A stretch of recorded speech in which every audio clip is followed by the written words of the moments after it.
ఆంధ్రప్రదేశ్‌లోని ఒక చిన్న గ్రామం. ఆ గ్రామం చివరలో పాత ఇల్లు ఒకటి ఉండేది. ఆ ఇంట్లో చాలా కాలంగా ఎవరూ ఉండరు. కానీ ప్రతిరోజు అర్ధరాత్రి అయ్యాక అక్కడి నుంచి అడుగుల శబ్దం వినిపించేదట. గ్రామస్తులు దాన్ని దయ్యాల ఇల్లు అని పిలిచేవారు. ఒకరోజు 16 ఏళ్ల అఖిల్ అనే బాలుడు నిజం తెలుసుకోవాలని నిర్ణయించుకున్నాడు.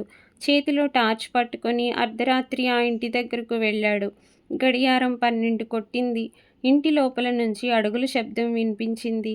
అఖిల్ గుండె వేగంగా కొట్టుకుంది. భయపడుతూ తలుపు నెమ్మదిగా తెరిచాడు. లోపలంతా చీకటి.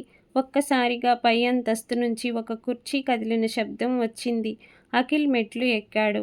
పైకి వెళ్ళగానే ఒక గది తలుపు కొద్దిగా తెరిచి ఉంది. టార్చ్ వెలుతురు లోపలికి పడగానే అక్కడ ఒక పాత టేబుల్, దానిపై పగిలిపోయిన గడియారం కనిపించాయి. అప్పుడే వెనక నుంచి ఎవరో నడుస్తున్న శబ్దం. అఖిల్ ఒక్కసారిగా తిరిగి చూశాడు.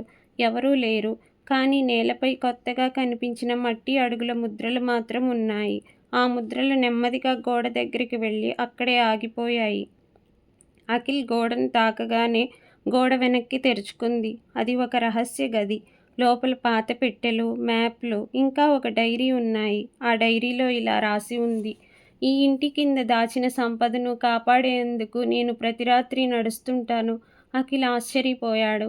అప్పుడే వెనక నుంచి మళ్ళీ అడుగుల శబ్దం వినిపించింది. ఈసారి మాత్రం అది మనిషి శబ్దం కాదు. టార్చ్ వెలుతురు నెమ్మదిగా చీకటిలోకి వెళ్ళింది. అక్కడ 2 మెరుస్తున్న కళ్ళు కనిపించాయి. ఆ తర్వాత అఖిల్ గురించి గ్రామంలో ఎవరూ చూడలేదు.